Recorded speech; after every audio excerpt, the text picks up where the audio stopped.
खतौली उपचुनाव को लेकर सपा रालोद में आजाद समाज पार्टी का गठबंधन इस बार कमर कस के मैदान में है। यही कारण है कि गांव-गांव नुक्कड़ सभाओं के अलावा बड़ी जनसभाएं भी आहूत की जा रही हैं। इसी कड़ी में शनिवार को खतौली के नवीन मंडी स्थल के मैदान में एक जनसभा आहूत की गई, जिसमें जयंत चौधरी, चंद्रशेखर समेत तीनों दलों के तमाम पदाधिकारी व कार्यकर्ता मौजूद रहे। खास यह रहा कि यहाँ नेताओं को सुनने जमकर भीड़ उमड़ी। राष्ट्रीय लोकदल के अध्यक्ष संदीप मलिक जी, जो पश्चिमी के अध्यक्ष, मंडल अध्यक्ष, डाल लोगे सारे नहीं डाल लोगे। उनसे प्यार करो, इन्हें गले लगाओ, इन्हें ये आगे बढ़ाने में तुम्हारी मदद करेंगे। नवीन मंडी स्थल के मैदान में आहूत जनसभा को संबोधित करते हुए रालोद सुप्रीमो जयंत चौधरी ने कहा, किसानों के बिल आ रहे हैं, मीटर लग रहे हैं, जिनकी नौकरी 1.5 साल पहले लगी थी, पीएम उन्हें अब चिट्ठी पकड़ा रहे हैं। चौधरी ने अग्निवीर का मुद्दा भी उठाया। उन्होंने कहा, अग्निवीर पसंद है पर स्वीकार नहीं। गन्ने का भाव घोषित कराने के लिए हैंडपंप का निशान का बटन दबाओगे तो गन्ना भुगतान समय पर पाओगे। बहुत गर्मजोशी के साथ आपने स्वागत किया, और क्यों ना हो, अगर मुजफ्फरनगर में गर्मी नहीं मिलेगी तो कहाँ मिलेगी।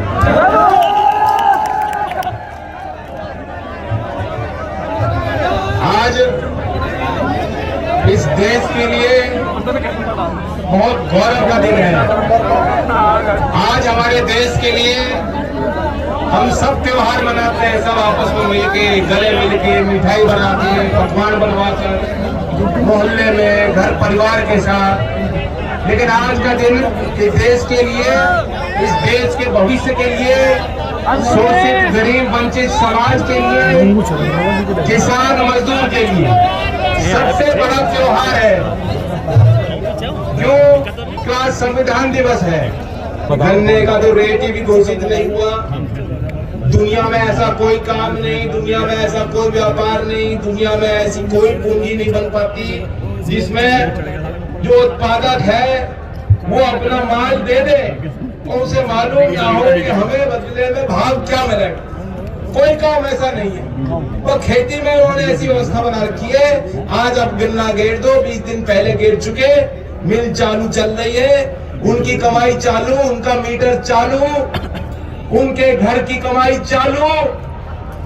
लेकिन आप अपने घर में बैठ के हिसाब भी नहीं लगा सकते कि कितना पैसा कब आएगा, कितना आएगा। 4 साल के लिए अग्निवीर बन जाओ, और अग्निवीर 4 साल के लिए बनोगे। क्या ऐसी व्यवस्था तुम स्वीकार सकते हो? ये चुनाव पाता है, आपको बटन नलके इसलिए ही दबाना है कि दिल्ली में बैठे इनकी आंखें घूम जाए, इनको पता लग जाए कि अग्निवीर हमें पसंद है, स्वीकार नहीं है। हम चाहते हैं बेरोजगार का सम्मान हो। जो सरकारी भर्तियां होती हैं, अभी जो वक्ताओं ने रखी बात, और आप तो देख ही रहे हो, मुजफ्फरनगर के खतौली के नौजवानों को कहा जाता है भर्ती खुली, जाओ बस्ती, जाओ बनिया, वहां इम्तिहान दो। जब वो पहुंचते हैं तो पता लगता है कि पेपर लीक हो गया, वापस लौटो, फिर दोबारा तारीख आएगी 6 महीने बाद। कभी भर्ती प्रक्रिया पूरी नहीं होती। और यहाँ खतौली वो क्षेत्र है, ये तो नकली राष्ट्रवादी है। मीटर लग रहे हैं, कैसे दोगे बिल? भुगतान हुआ था 14 दिन में। अब वादा था, कह गए, उनको आपकी वोट चाहिए थी, ले गए। इन्होंने करोड़ों रोजगार देने की बात कही थी, कहा करोड़ों से धड़ाम करके गिरे हैं। और अब प्रधानमंत्री रोजगार मेला करते हैं, जिसमें 71,000 लोगों को, जिनकी नौकरी 1.5 साल पहले लग चुकी थी, उनको बुला करके एक चिट्ठी पकड़ा रहे हैं। ये हालात देश के हो गए। गरीब के हौसलों को ये लोग नहीं समझ पाए, गरीब के इरादों को ये नहीं समझ पाए, गरीब के सपनों को ये नहीं समझ पाए। अन्नदाता तो भगवान का रूप होता है, और अन्नदाता किसान के साथ खेत में से खेत को जमाने में मेहनत करने वाला मजदूर भगवान का रूप होता है। आसपा अध्यक्ष चंद्रशेखर ने कहा, खतौली का चुनाव एक चैलेंज है। 5 दिसंबर को मेरा जन्मदिन है, मुझे जीती हुई खतौली विधानसभा गिफ्ट में दे दो। उन्होंने भाजपा सरकार की तुलना अंग्रेजी शासन से की और कहा कि सरकारी सिस्टम सरकार ने बेच दिए। योगी सरकार में पशु इनके नेताओं की तरह छुट्टे घूम रहे हैं। अगर आप कहें तो आपसे कुछ बात करें, तो फिर आप चुप होकर सुनो।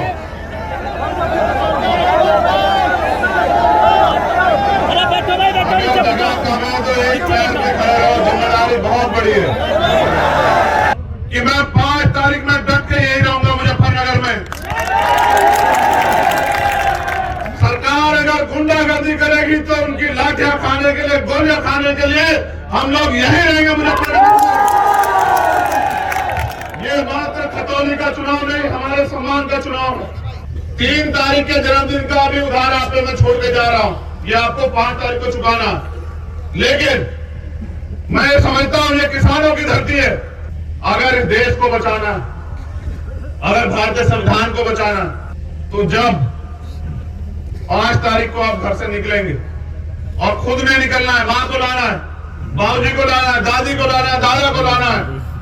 आपका वोटिंग परसेंटेज में अपने लोगों से कह रहा हूं, सब मेरे लोग हैं, मगर उनसे कह रहा हूं जो मेरे लिए जान देने को तैयार रहते हैं कि आपका वोटिंग परसेंटेज खतौली में सबसे ज्यादा होना चाहिए इस बार। कहते हैं जिस देश का किसान खुशहाल नहीं होता वो देश खुशहाल नहीं होता। और किसानों के क्या हाल है आप बेहतर जानते हैं। पहले तो प्राकृतिक मार है, कभी ओला पड़ जाता है, कभी गैर टाइम बारिश आ जाती है, कभी सूखा पड़ जाता है, कभी बिजली नहीं है।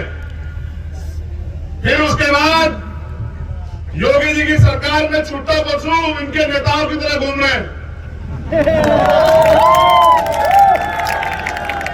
अगर आप तार बाड़ करोगे तो मुकदमा, अगर आप उनको रोकोगे तो मुकदमा, किसान पराली जला देगा तो मुकदमा।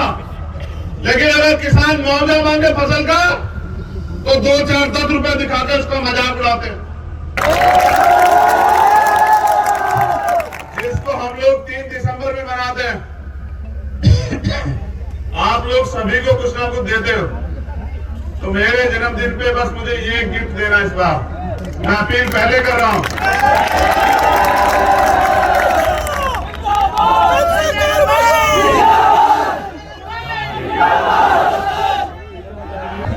क्या इस बार तो मुझे खतौली से खाली आप तो नहीं भेजोगे?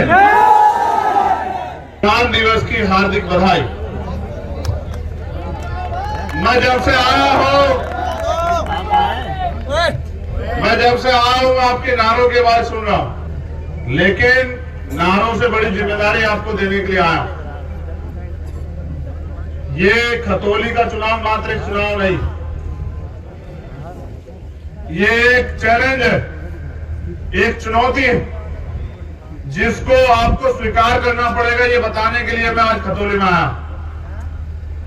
यहां उपस्थित समाजवादी पार्टी, राष्ट्रीय लोकदल के सम्मानित नेताओं के साथ आजाद समाज पार्टी के जो भीम आर्मी के जो सम्मानित नेतागण और पदाधिकारी मेरे आदेशानुसार जिस दिन से घोषणा हुई थी यहां मेहनत कर रहे हैं, मैं शब्दों में उनका धन्यवाद नहीं कर सकता हूं। में सबको बेच रही है सरकार। अब अमीर लोग तो फिर भी थोड़ा बहुत सर्वाइव कर जाएंगे, लेकिन जब मैं गरीबों की तरफ देखता हूं तो एहसास होता है कि गरीबों की तो जेब खाली है, उनमें तो महंगाई का और जोर सरकार डाल रही, चाहे पेट्रोल डीजल के दाम, चाहे खाद्य पदार्थों के दाम हो, चाहे गैस के दाम हो, और सवाल आप इनसे कर नहीं सकते।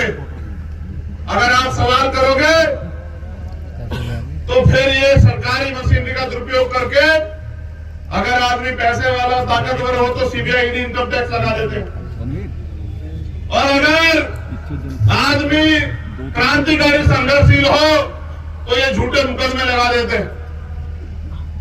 इतना अन्यायपूर्ण शासन क्या तो अंग्रेजों का था या फिर इस सरकार का। जनसभा को संबोधित करते हुए सपा नेता राकेश शर्मा ने कहा कि खतौली के पूर्व विधायक ने सभी महापुरुषों का अपमान किया है, जनता इस बार सबक सिखाएगी। अभी मेरे से पहले जो विधायक जी बोल रहे थे आपको, उन्होंने बताया कि 8 महीने में चुनाव होने जा रहा है दोबारा। मैं ये बताना चाहता हूं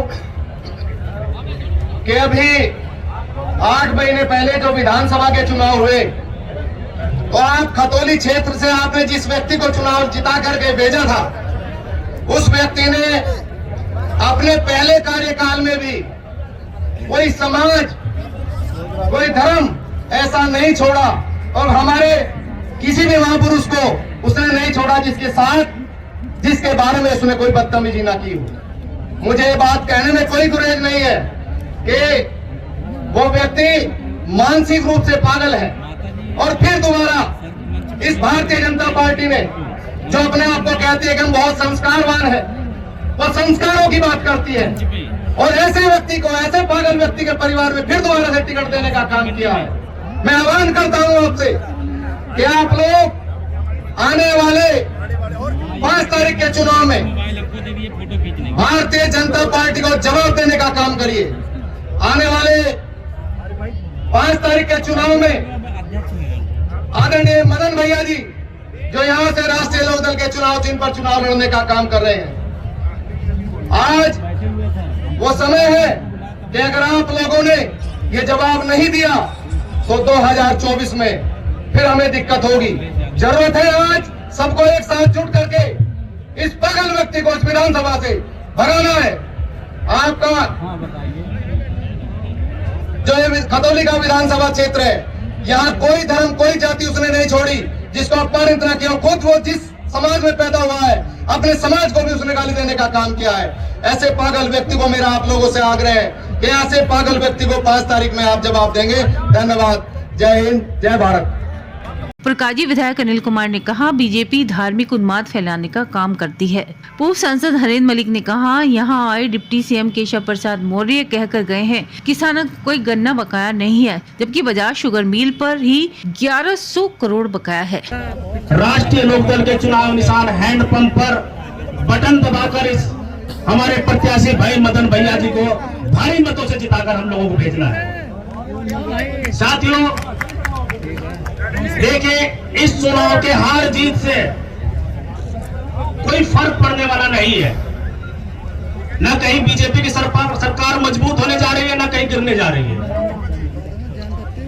ये लड़ाई है विचारों की, ये विचारों की लड़ाई है। साथियों, एक तरफ वे लोग खड़े हैं जो इस देश में दंगा फसाद कराना चाहते हैं, धार्मिक उन्माद फैलाकर वोट मांगने का काम करते हैं, छीनने का काम करते हैं, बहकाने का काम करते हैं। वे लोग जो भारतीय संविधान को खत्म करना चाहते हैं, बार बार उसकी समीक्षा करना चाहते हैं, समीक्षा की बात करते हैं उनके नेता लोग। लगातार जो दलितों का, पिछड़ों का इस देश में आरक्षण है, उस पर लगातार चोट की जा रही है। उसको धीरे धीरे स्लो पॉइजन देकर खत्म किया जा रहा है। एक तरफ ये लोग हैं और एक तरफ दूसरे लोग हैं, किसान की, मजदूर की, गरीब की, आवाम की बात करने वाले लोग हैं जो मंच पर बैठे हुए हैं तमाम लोग। तो साथियों, हमें तय करना है हमें किधर जाना है। हमें राष्ट्रीय लोकदल के प्रत्याशी भाई मदन भैया जी को जिताकर यहाँ से भारी मतों से एक संदेश देना है कि इस देश में विचार किसान का रहेगा, मजदूर का रहेगा, आवाम का रहेगा, नौजवान का रहेगा। साथियों, मेरे समाज के बहुत सारे लोग यहाँ आज आए हुए हैं, मतलब सर्व समाज के लोग हैं और सर्व समाज के लोग वोट देने का काम भी कर रहे हैं। लेकिन मैं विशेषकर अपने समाज के लोगों से कहना चाहता हूँ, इस चुनाव का दार मदार दलित समाज पे है। गलत तो नहीं कह रहा भाई मैं? चुनाव निशान क्या है हमारा? है? जोर से बोलो। और लड़का है और एक ही नंबर पे है। और मैं कहना चाहता हूं, देखिए, एक पत्रकार साथी मुझसे पूछ रहे थे कि विधायक जी, दलित समाज का क्या हो रहा है इस बार? मैंने कहा, दलित समाज गठबंधन प्रत्याशी मदन भैया को जाएगा। वो कहने लगे, नहीं, हम तो वो दलित समाज तो बीजेपी में जा रहा है। क्या भाई, पत्रकार बंधु की बात सही है गए? हमारा वोट बीजेपी में जा सकता है क्या? साथियों, मैं मंच पर बैठे तमाम अपने नेताओं को आश्वस्त करना चाहता हूँ, हमारे समाज का वोट। खतौली से चुनाव लड़ रहे गठबंधन प्रत्याशी मदन भैया ने कहा, पहले मैं खेकड़ा का मदन भैया था, अब खतौली का मदन भैया हूँ। तो मैं भी आज सबसे पहले इस अवसर पर, अगर आपने हमारे गठबंधन का साथ दिया, इस व्यवस्था परिवर्तन में सहायक हुए, तो एक बात और करता हूँ, हमें खेकड़े का मदन भैया कहते थे, लेकिन आज के बाद हम खतौली के मदन भैया होंगे। अब से पहले भी व्यवस्था परिवर्तन के कई गठबंधन हुए हैं जिन्होंने सत्ताओं को परिवर्तन किया है। मुझे उम्मीद है यह गठबंधन भी भविष्य में परिवर्तन का प्रतीक होगा। कुछ ये भाजपा के लोग हमारे प्रधानों को कह रहे हैं आपके बस्ते रखवा देंगे। साथियों, और मैं अपने प्रधान साथियों से भी कहना चाहता हूं और उन भाजपा के लोगों से भी कहना चाहता हूं, बस्ते तो हम ये प्रधान 24 में आपके रखवाएंगे। साथियों, ये किसानों के कमेरों की पार्टी है। राष्ट्रीय लोकदल, समाजवादी पार्टी एक बहुत मजबूत गठबंधन था और आम चुनाव में बहुत मजबूती के साथ लड़ा था, लेकिन निश्चित रूप से आजाद समाज पार्टी के शामिल होने से हमारे गठबंधन को बहुत मजबूती मिली है। शामली विधायक प्रसन्न चौधरी ने कहा कि धार्मिक उन्माद फैलाने वालों को इस बार चुनाव में सबक सिखा दो। मंच और सम्मानित बुजुर्गों, नौजवान साथियों, सबसे पहले मैं दो एक नारे लगाना चाहता हूं।